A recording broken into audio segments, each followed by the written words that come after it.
Orainaldia euskeraz egiten ez badegu, geroa ez da euskeratik egingo. Eta oraina eta normalitatea euskeratik egitea, errealitate politiko, ekonomiko, soziala eta kulturala euskeraz sortzea esan nahi du. Hezkuntza euskeraz egin behar da, geroa euskalduna izango bada. Covidak aurretik genuen egoera okertu egin du. Hala ere, lehen genuen unibertsitatea etzen herrikoia ez da euskalduna ere.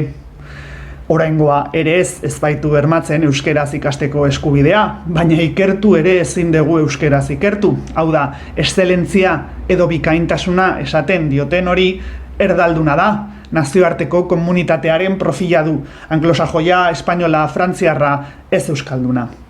Bikaintasuna puri-purian dagoen kontzeptua da, eta hori lortzeko erakundeek, enpresek, unibertsitateek, jarritako bideak ura lortzeko iruzur galanta dira.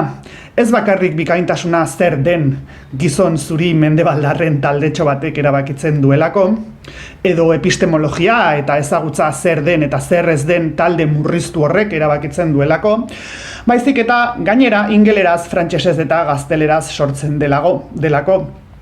Ez dago ikerketa zientifiko euskaldunik bikaintasunaren esparruan momentu honetan. Bikaintasuna zer den ez duelako herriak erabakitzen, are gutxiago euskal herriak.